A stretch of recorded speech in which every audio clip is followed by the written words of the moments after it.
በስመ አብ ወወልድ ወመንፈስ ቅዱስ አሐዱ አምላክ አሜን። እንኳዕ ንጎይታናን መድኃኒትናን ኢየሱስ ክርስቶስ ብርሃነ ትንሣኤ ብሰላም አብጽሐና አብጽሐኩም። ሎሚ ሰኒ ወይ ድማ ማዕዶት ቀዳመይቲ ድሕሪ ትንሣኤ ትርከብ መዓልቲ ማዕዶት እናተባህለት ጽዋዕ ማዕዶት ማለት ድማ እቲ ቃል ናይ ግእዝ ቃል እንትኾን ምሽጋር ወይ ድማ ዓደወ ተሳገረ ካብ ልብል ናይ ግእዝ ቃል ልመጸ እዩ። እዚ ድማ ጎይታና መድኃኒትና ኢየሱስ ክርስቶስ ድሕነት ብትንሣኤው ድሕነት ተገይርልና ብደመ ክርስቶስ ድማ ተቐዲስና ናይ ሓጢአት ባሕሪ ወይ ድማ ባሕሪ እሳት ተሳገርናሉ መዓልቲ ምኽንያት ብምግባር እንዝክረሉ ዕለት እዩ።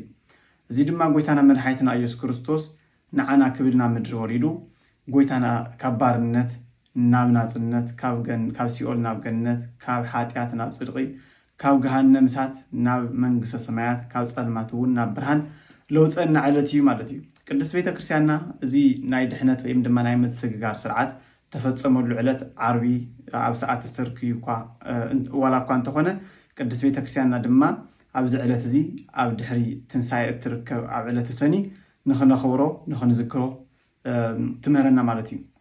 በዚ ምኽንያት ድማ ካብ ትንሣኤ ጀሚሩ እስካዕ ዳግማይ ትንሣኤ ለለዉ ዕለታት ወይ ድማ ለሎ ሓደ ሰሙን ብቅድስት ቤተ ክርስቲያንና ኣዝዩ ፍሉይ ወይ ድማ ክቡር በዓል ተገይሩ ይሕሰብ ማለት እዩ። ሰላም